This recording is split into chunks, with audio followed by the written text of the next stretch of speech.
Well, after the craziness of Game 7, the Eagles have to go right back at it into the Kelly Cup Finals here, and they wasted little time putting their mark on this series. Eagles win over the Florida Everblades 3-1 in the Game 1 of the Kelly Cup Finals.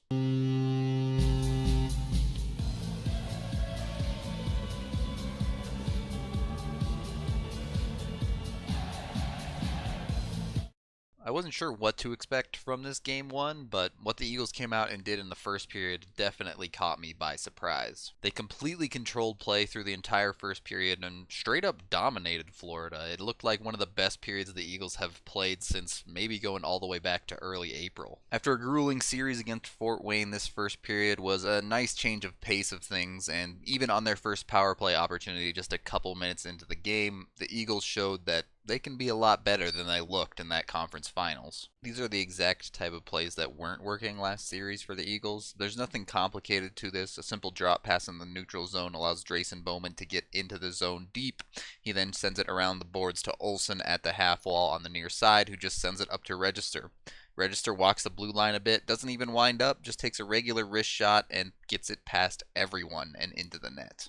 Incredibly, that's Register's first goal of the playoffs. Hard to believe considering how much of a goal scorer he has been in the past and even during the regular season this year. It really set the tone and made it seem like the Eagles were much more comfortable playing against Florida here. The rest of the first was the Eagles' continued domination. They would get 17 shots on goal in the period, which is a ridiculous number, and they would only give up 8, so outshooting Florida by more than double. Despite a number of quality chances for the Eagles, the majority of them would fall by the wayside, including failing to score on an additional power play, but still it was very strong play, and right when it looked like the period was over, the Eagles would get one of those last minute goals that they've struggled with coming against them so often. This one feels a little bit more like the individual efforts we were seeing in the last series. Drayson Bowman's going to take this puck himself, go coast to coast here. He does get tied up a bit with the defenseman after gaining the offensive zone, but manages to work his way past him, collect the puck, and then just a perfect shot into the top corner.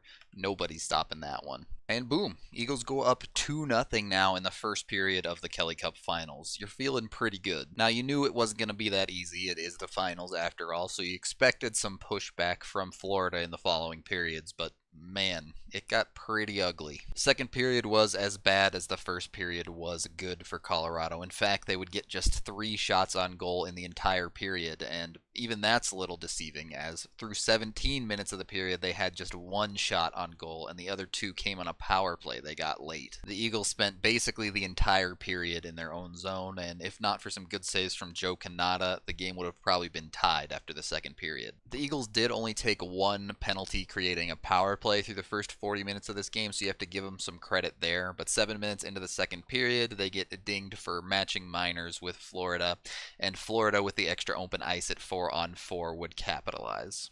The Eagles on the 4-on-4 breakout here. Register's just going to give this one to Marto, who's skating with speed out of the zone. Unfortunately, he gets his pocket picked clean at his own blue line, creating a 2-on-1 situation where Warning just picks a corner over Kanata. So not only are the Eagles struggling to get offensive zone time, but that defensive sloppiness is rearing its head a little bit again. That's something they just cannot afford to do in this series very often. The Eagles' penalty would come shortly after that, but they would kill that one off, and then Florida wouldn't see another power play while it mattered in the game at that point, basically. So that really helped limit Florida's chances to try and get back into this game, and it made the difference for the Eagles. Because of that, the Eagles get out of the second period up by 1, despite it being an extremely weak period overall. And then we had the third period, which was real fun, real good hockey until the end of it. The third period is what I expected from 2 teams in the finals of their league. Up and down, back and forth, but fairly even. Both teams getting good chances, but both teams playing hard and trying to grind out the game. The period honestly went by fairly quickly, and once we got past the 10-minute mark, you did see the Eagles start to sag back and sit on their lead a little bit, but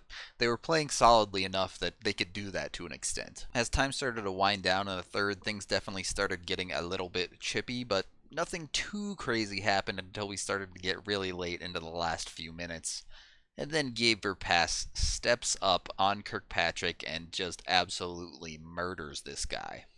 Florida goes for a stretch pass here up towards the far boards in the neutral zone. Kirkpatrick collects the puck but just doesn't pick his head up in time here to see Verpass coming right at him like a freight train. Verpass gets into this hit. It looks pretty clean to me, and there was no penalty on the play, and Kirkpatrick is out by the time he hits the ice, and he lies there for a while. Again, there was no penalty on the play. Upon looking back a few times, it does look like Verpass does stay on his skate, so he doesn't jump into it at all. Maybe comes up a little bit high with his right arm, but it doesn't look like his point of contact is the head, so I could have seen 2 minutes for it, but I don't think there was any intent to injure or any targeting of the head or anything like that. It was just a good, clean hit. And that hit started to set things in motion a little bit. Instead of just chippiness, we started getting a little bit dirty on both sides after that hit. It was kept clean enough. There was a little bit of dirtiness for the next couple minutes because it was a 1-goal game and neither team wanted to do anything too stupid, but shortly after Florida pulls their goalie, St. Amant would make a sweet little move to put one into the empty net, and with the game out of reach, things just went totally nuts after it was 3-1. You would end the game with first a full-on line brawl with at least 3 fights breaking out there, and the others at least tussling and wrestling with each other on the ice, and then after that took about 5 to 10 minutes to get all sorted out, including one of the refs taking a shot to the face. You would get another fight, because why not? It was a bit disappointing to see this game end that way because I thought it was a really good quality hockey game, and then in the end it still broke down to be a total WWE slugfest that just didn't need to happen. But the good news is the Eagles win 3-1, and I don't think anyone got injured, at least on the Eagles side. Obviously, Kirkpatrick there was clearly concussed after the hit from Verpass. I hope he's okay and willing to go for Game 2 as well. So again, like we've seen all playoffs long, the Eagles not quite play a full 60 there. They need to clean up that second period, but the other 40 minutes of this game, the Eagles look like they're well on their way to the championship. That is the end of this Kelly Cup Finals game video review. Thank you for watching. I'm Rudo3, and the Eagles need just 3 more wins now.